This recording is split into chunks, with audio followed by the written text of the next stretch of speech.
mapapasayo ang lalaki kapag ganito ka palagi?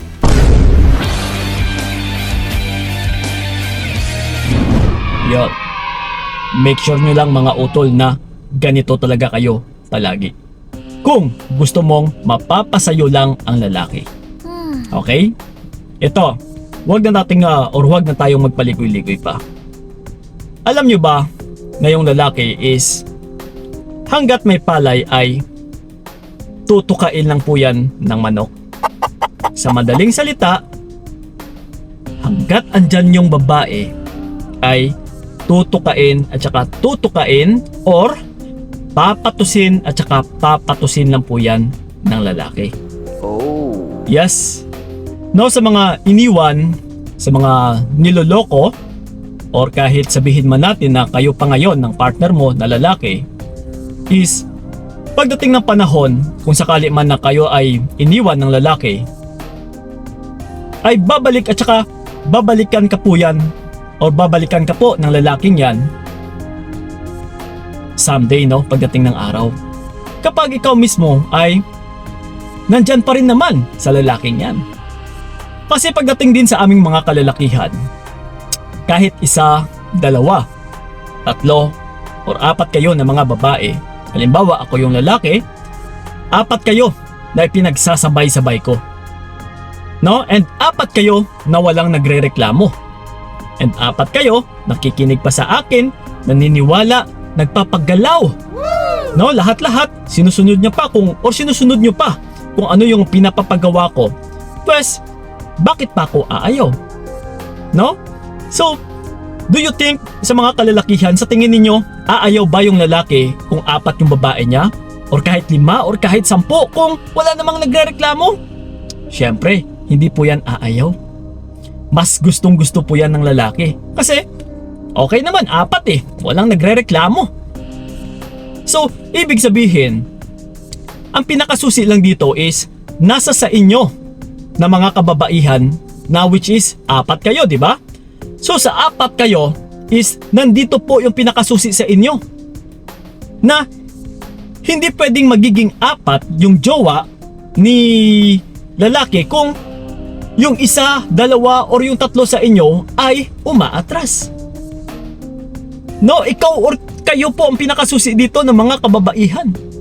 Kasi uulitin ko, pagdating sa lalaki, kung andyan lang naman kayo walang nagrereklamo, hindi po yan aayaw. So sa babae, kapag alam yung 3 pala kayo, dapat marunong ka nang umatras. Mag-decide ka na utol. No, kasi kapag hindi ka nagrereklamo, paulit-ulit lang po yung cycle. No, na hanggang kailan is 4 pa rin talaga kayo dito na ipinagsasabay. Kasi walang nagrereklamo, walang nag-aatras eh. Pero kung halimbawa, isa ka sa 4 na ito na nandyan ngayon, or kahit sabihin man natin na 2 pa lang kayo pinagsasabay, na isa ka ngayon sa 2 na ito na nakikinig dyan, is umatras ka. No, ayaw mo kasi na 2 kayo. So syempre, ang kailangan or yung pinaka-recommended na dapat ninyong gagawin is yung umatras. Kasi hindi pwedeng 2 kayo utol.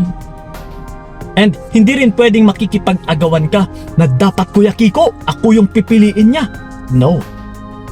Kasi ang pagmamahal utol, hindi po yan dapat pinipilit. Ora mismo, kapag ipinagsasabay ka na or 2 kayo ipinagsasabay, automatic po yan. Hindi ka po minamahal ng taong yan. Oh. Kasi nakuha niyang masaktan yung damdamin mo. Hindi niya malang inaalala kung masasaktan ka. No, kasi Kuya Kiko, ginawa niya lang naman ito kasi baka nagbabaka sakali siya na hindi ko naman mahuli. No, so hindi pwedeng ganon kasi pagtatraidor pa rin yan utol. Kung hindi mo siya nahuli is okay lang pala. Ngayong nahuli mo is ito na ngayon. Ang dami mo nang maririnig na rason na galing sa kanya. Kung minsan, babalik na rin ka pa, igagaslight ka. No? Ipapalabas pa na ikaw pa ito yung may kasalanan, na ikaw pa ito yung may mali, na ikaw pa ito yung may pagkukulang. Kung binigyan mo ng chance na makapag-explain yung isang lalaki. Naturally, no? Talagang papanigan or talagang isasalba niya rin yung kanyang sarili. Dedepensahan niya po yan, utol. Wala pong tao na inaakusahan mo and then ibababa niya or ilalaglag niya yung kanyang sarili. Wala pong ganun. Kaya, di ba, kung napapansin ninyo, kahit nahuli mo na is, hindi pa rin or ayaw pa rin umamin.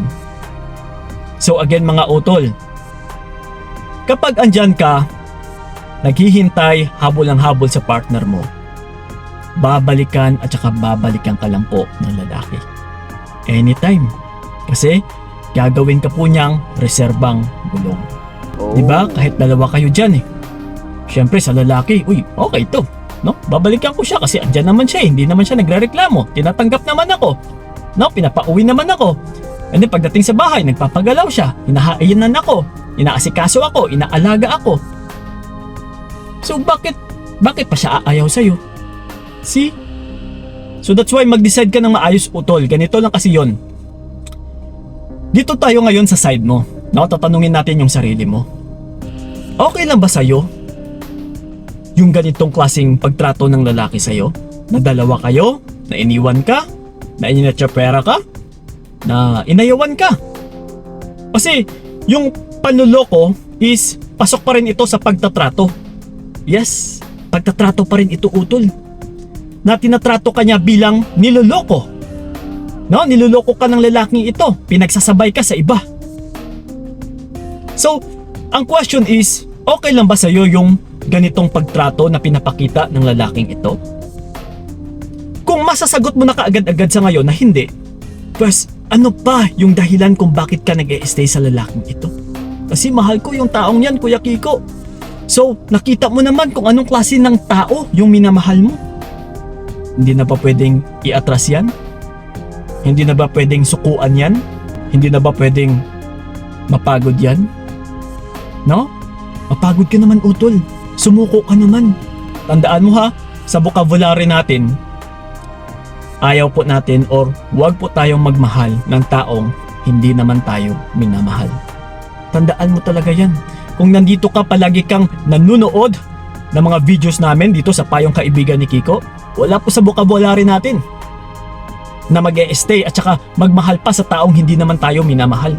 Kung hirap na hirap ka na umintindi kung minamahal ka nga ba ng taong ito o hindi, kapag niloloko ka, utol, automatic po yan. Hindi ka minamahal ng taong yan. Kasi Kuya Kiko, natukso lang daw siya. No. Kung mahal ka ng taong yan, utol, kahit artista pa yan, kahit sino pa yung napaka-sexy na babae, hindi po yan magpapatukso. Kasi yung puso niya, nakatutok lang sa'yo, nakafocus lang sa'yo, at saka ikaw lang yung may nagmamay-ari. Yeah, ganun dapat kasi ganun talaga naman ang pagmamahal. No, hindi pwedeng habang minamahal ka niya is ito ngayon, nakikipag-flirt siya sa iba. Anong tawag mo dyan? Diba? Pagloloko? No, pag-cheat. No, kung sa examination pa is cheater. No, may tinatagong kabalastugan. Hindi tapat, hindi honest. So okay na ba sa'yo na magkaroon ng ganitong partner? Kasi kung masasagot mong oo, then asahan mo, utol, sasakit at saka sasakit lang yung ulo mo dyan. So kung ginusto mo talaga, bakit ka magre-reklamo? Okay? So yun lang po, sana'y malinaw sa inyo. Nasa sa inyo lang po yung pinakasusi. Babalikan at saka babalikan ka lang naman ng lalaki kasi hanggat andyan ka na hindi ka umaayaw, hindi din po yan aayaw. Nakuha? So yun lang po mga utol, sana'y nakatulong yung video na ito. And then sa mga nais ako makausap one-on-one, i-PM nyo po ako sa aking FB page na Payong Kaibigan ni Kiko. Yes, PM is lucky lang, no? And ako po mismo yung makakausap ninyo. Wala po tayong pinipiling edad dito. May mga kabataan kaming nakakausap, yung iba nga dyan matatanda, 70 years old and up, no? Wala naman kasing pinipiling edad yung pag-ibig eh. Hanggat tumitibok yung puso ninyo, magmamahal at saka magmamahal pa po yan. Copy? So yun lang po. Maraming salamat. So ingat kayo. God bless and babush!